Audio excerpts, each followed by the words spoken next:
오늘 본문 말씀은 예수님께서 새 계명을 주시는 그런 말씀이지요. 그런데 어제 우리가 묵상한 본문 말씀 마지막에 보면 가룟 유다가 나갔다. 그리고 이제 이 말씀이 진행되지 않습니까? 그러니까 배신이 시작된 겁니다. 십자가가 바로 눈앞에 왔습니다. 이제부터 어두운 시간, 고통의 시간이 시작이 되는 것 같습니다. 배신이 시작되고 두려움도 있을 것이고 또 사람들이 다 흩어지는 그런 일도 있을 것입니다. 베드로도 주님을 부인할 것입니다. 근데 예수님께서는 이제 큰일 났다 라고 생각하시는 것이 아니라 31절 말씀에 나온 것처럼 인자가 영광을 받았다 이렇게 말씀하십니다. 하나님도 인자로 말미암아 영광을 받으셨다 이런 식으로 말씀하시죠. 배신의 밤입니다.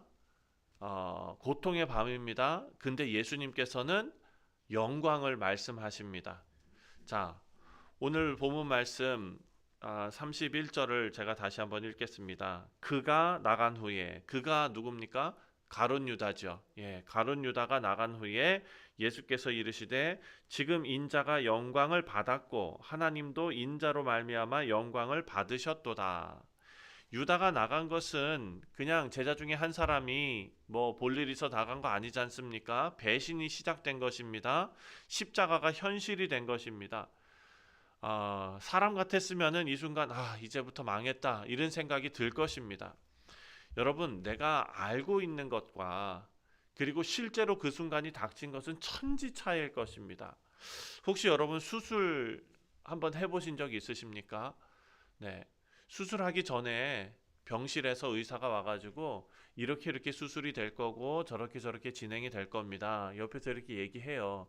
그때까지는 다 이렇게 그냥 듣고 네 뭐 어떻게 됩니까 뭐 크게 뭐 위험한 건 아니죠 이렇게 다 얘기합니다. 그런데 차가운 수술방에 이제 딱 올라가가지고 들고서 수술방 문 열리고 안에 딱 들어가서 준비할 때 혼자 딱 있는 그 시간, 여러분 그 시간에는 이게 이제는 진짜구나 이런 생각이 드는 건 아니겠습니까? 이제 그게 머리로만 듣던 것이 실제로 벌어지는 현장에 딱 부딪혔을 때는 사람이라는 것은 그 마음이 담대하게 이렇게 있을 수만은 없습니다.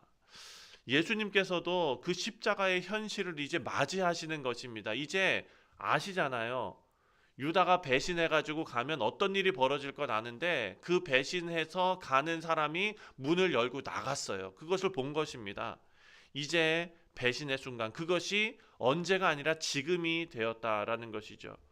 그런데 이 십자가를 향하는 그 순간, 고통의 길이 시작되는 그 순간 예수님께서는 뭐라고 말씀하시느냐? 31절에 인자가 영광을 받은 때라라고 말씀하십니다.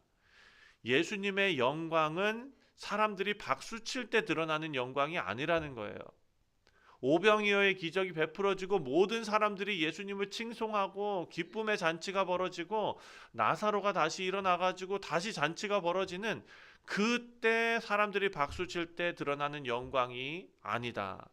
예수님의 영광은 십자가에서 분명히 드러난다라는 것이죠. 십자가에서 하나님의 사랑이 드러납니다. 하나님의 공의가 드러납니다. 하나님의 거룩하심이 드러나고 하나님의 구원의 계획이 드러났습니다.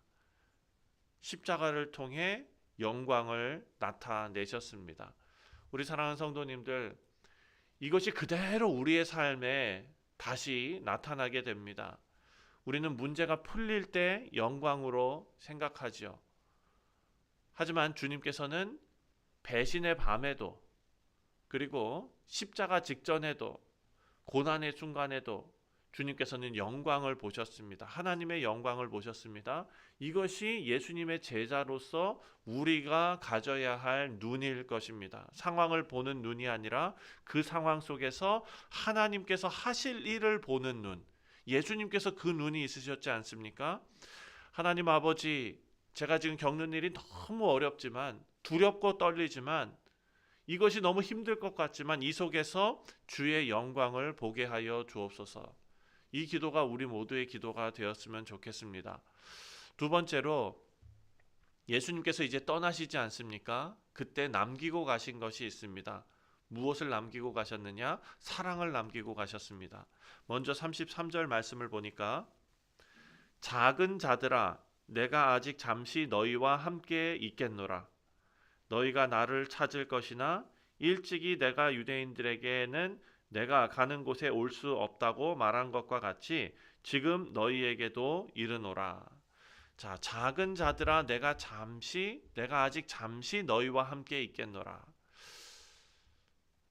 상황을 다 아는 우리에게서 이 말씀을 읽을 때 무엇이 느껴지십니까? 저는 예수님의 애정이 느껴졌습니다. 예수님의 마음이 느껴졌습니다. 이제 떠나실 것이거든요. 제자들은 이제 곧 예수님이 없는 상황을 맞이하게 될 것입니다. 부모 없이 홀로 놓여진 그 아이들과 같은 그런 심정이 될 것입니다. 눈에 보이는 예수님을 더 이상 이전에 주님처럼 선생님처럼 옆에서 모시지 못할 것입니다. 그런데 그 상황에서 예수님께서 제자들에게 남기고 가신 것이 있는데 그것이 바로 34절입니다. 34절에 새 계명을 너희에게 주노니 서로 사랑하라. 내가 너희를 사랑한 것 같이 너희도 서로 사랑하라. 예수님 떠나시기 전에 이제 내가 없으니까 앞으로 너희들은 이런 전략으로 살아남아야 된다. 내가 떠나니까 앞으로는 이렇게 조직을 짜가지고 서로 힘을 들여가지고 이렇게 투쟁해야 된다. 이것 아니었어요. 세상을 이기는 기술을 남기지 않으셨습니다. 예수님께서는 사랑을 남기고 가셨습니다. 내가 너희를 사랑한 것 같이 사랑하라. 우리가 잘 아는 말씀이죠. 예수님께서 우리에게 기준을 주셨습니다. 기분 좋을 때만 사랑하는 것이 아니라 사랑받을 만한 사람만 사랑하는 것이 아니라 예수님께서 우리를 사랑하신 방식으로 사랑하라. 어떤 사랑입니까? 끝까지 사랑하시는 것. 먼저 사랑하시는 것. 섬기는 사랑. 자기 자신을 내어주는 사랑. 이것이 새 계명입니다. 구약에도 사랑의 명령이 있었습니다. 하지만 예수님께서는 이 사랑의 기준을 더 분명하게 드러내셨습니다. 내가 너희를 사랑한 것 같이. 예수님께서 차석희를 사랑하신 것 같이.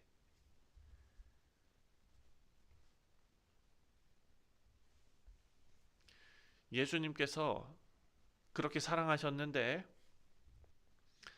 우리에게 하신 말씀은 그 사랑을 그냥 받고 감동하고 가만히 앉아 있는 것이 아니라 서로에게 흘려보내라 라고 말씀하셨습니다.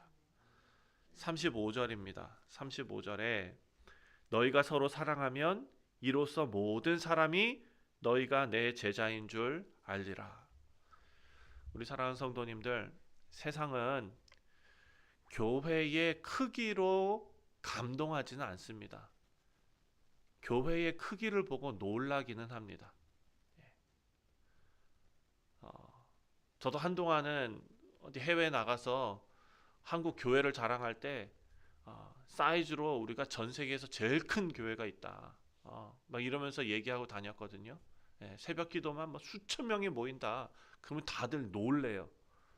근데 그 놀라는 거지 감동하는 것은 아니더라고요. 세상에 그리스도의 제자들을 서로 사랑하는 모습을 그들에게 발견했을 때 세상이 감동하는 것이지 큰 사이즈, 어떤 큰 행사 이걸로는 감동이 안 된다라는 것입니다. 놀라기는 한다는 것이죠. 얼마 전에 어떤 그 방송을 봤는데 거기에서 이런 얘기가 나왔습니다. 아마 미용실에서 있었던 일인 것 같아요.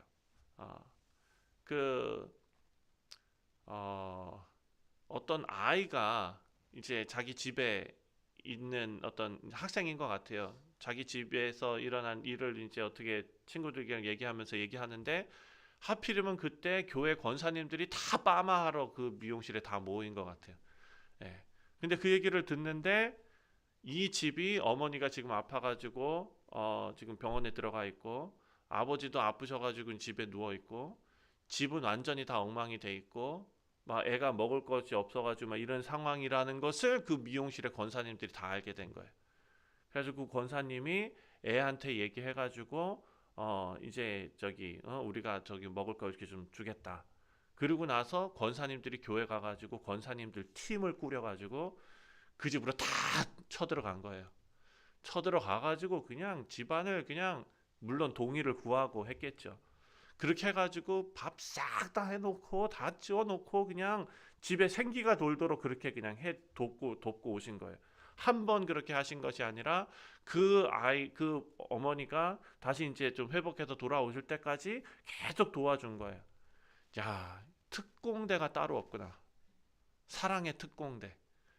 사랑하는 성도님들, 세상은 작은 이런 사랑, 작은 사랑의 특공대, 서로 사랑하는 모습에서 누가 주님의 제자인지를 알아보게 된다라는 것이죠. 우리가 바른 말을 하는 것도 중요합니다. 바른 교리를 붙드는 것도 중요합니다. 그 위에 있어야 할 것, 그것이 바로 너희가 서로 사랑하면 이라는 것이죠. 교회 안에 사랑이 없으면 세상은 예수님의 얼굴을 볼 수 없을 것입니다. 가정 안에 사랑이 없으면 아이들이 어떻게 복음의 향기를 맡겠습니까? 성도 사이에 사랑이 없으면 아무리 옳은 말을 해도 그 말에 힘을 잃을 것입니다. 오늘 우리가 이 새벽에 붙들어야 할 것은 아버지 하나님, 내가 주님 사랑을 받은 자답게 오늘 우리 사랑하게 하여 주옵소서. 마지막으로 36절부터 38절까지 베드로가 주님께 묻습니다. 예수님께서 내가 잠시 너희에게 아직은 있겠지만 떠난다 말씀하시니 36절에 이렇게 말합니다. 시몬 베드로가 이르되 주여 어디로 가시나이까? 베드로는 주님 말씀 가운데 팍 와 닿는 박힌 부분이 하나 있었던 것입니다. 마음에 걸린 부분, 바로 내가 간다입니다. 서로 사랑해야 한다. 사랑하면 내 제자인 줄 알리라. 이 모든 주옥 같은 말씀을 하시는데 그거는 다 들어오지 않습니다. 마음에 팍 박힌 것, 걸린 것, 그것은 내가 간다라는 말씀입니다. 주님이 떠나신다는 것이 받아들여지지가 않는 것이죠. 그래서 36절에 이렇게 말합니다. 36절 예수께서 대답하시되 내가 가는 곳에 내가 지금은 따라올 수 없으나 후에는 따라오리라. 그런데 베드로는 끝까지 받아들이지 못하지요. 그러니까 37절에 이렇게 대답합니다. 베드로가 이르되 주여 내가 지금은 어찌하여 따라갈 수 없나이까? 주를 위하여 내 목숨을 버리겠나이다. 베드로의 말을 보면 대단해 보이는데 다른 사람들은 다 조용한데 베드로는 목숨까지 내놓겠다라고 말합니다. 자, 예수님께서는 베드로의 말보다 베드로의 마음을 더 정확히 알고 계십니다. 38절에 예수께서 대답하시되 내가 나를 위하여 내 목숨을 버리겠느냐? 내가 진실로 진실로 내게 이르노니 닭 울기 전에 내가 3번 나를 부인하리라. 충격적인 말씀이죠. 베드로는 충성을 말했는데 예수님께서는 지금 뭐라고 말씀하십니까? 지금 베드로가 부인할 것이다 라고 말합니다. 베드로는 지금 얘기했는데 예수님께서는 몇 시간 뒤에 있을 일을 말씀하시는 것이죠. 사랑하는 성도님들, 사람의 결심은 생각보다 쉽게 무너집니다. 우리가 입술로 충성하는 것은 우리 마음의 어떤 견고한 결심을 보장할 수 없습니다. 큰 소리치는 믿음은 그것이 곧 깊은 믿음이다 라고 말할 수 없다는 것이 이 말씀을 통해서 증명이 된 것 아닙니까? 우리는 보면서 베드로를 보고 좀 안타까워합니다. 아유, 그 한 말만큼만 하지. 주님, 제가 끝까지 하겠습니다. 주님, 절대 흔들리지 않겠습니다. 주님, 이번에는 다릅니다. 이런 기도를 하는 우리와 사실 다를 것이 아무것도 없는 그런 일이었다라는 것입니다. 막상 두려움이 오고 사람들의 시선이 막 부담이 되고 상황이 어려워지면 그 누구도 버티기 힘들다는 것을 우리 모두는 속으로 알고 있습니다. 예수님께서 베드로의 실패를 모르고 계시지 않았습니다. 주님은 다 아셨고 이미 다 보셨습니다. 그런데도 베드로를 버리지 않으시죠. 이것이 바로 은혜입니다. 그래서 오늘 본문 말씀에서 우리가 붙잡아야 될 것은 우리는 우리의 어떤 담대하고 대단한 결심으로 서는 것이 아니라 예수님께서 이미 알고 계시는 것과 또 예수님께서 이미 붙들고 계시는 것으로 설 수 있다라는 것을 알 수 있습니다. 베드로는 이제 배신하고 곧 넘어집니다. 근데 완전히 끝나는 게 아닙니다. 왜냐하면 예수님 나중에 어떻게 되십니까? 부활하셔서 베드로 찾아가셔서 따뜻한 아침 식사를 해주시죠. 예. 다시 세워주시는 건 아닙니까? 예수님께서 미리 아시고 예수님께서 붙들어 주시고 이곳으로 베드로는 다시 세워지게 되는 것입니다. 사랑하는 성도님들, 오늘 우리가 우리 결심 너무 믿지 마시고 주님의 은혜를 붙드는 오늘 하루 되었으면 좋겠습니다. 말씀 맺습니다. 십자가 전날 밤 말씀입니다. 이 짧은 본문 말씀 안에서 제자들이 걸어가야 될 그 모습이 다 담겨져 있습니다. 첫 번째, 우리 주님의 제자들은 고난의 순간에도 예수님께서 바라보신 것처럼 주님 영광을 볼 수 있어야 한다. 첫 번째고, 두 번째는 주님이 사랑하신 것 같이 서로 사랑하자. 세 번째는 우리 결심, 우리의 신앙의 결심, 막 이런 계획 이런 거 자랑할 것이 아니라 나의 연약함을 알고 주님의 은혜를 붙들고 주님이 아시고 주님이 붙드시는 것으로 세워지는 인생이 되어야 한다. 이 세 가지를 우리가 오늘 생각했습니다. 오늘도 우리를 아시고 붙드시는 우리 주님께서 우리와 동행하시며 함께해 주실 줄 믿습니다. 함께 기도하겠습니다. 하나님 아버지, 배신의 밤이었습니다. 하지만 그런 어두운 상황에서도 주님께서는 하나님의 영광을 바라보고 계셨습니다.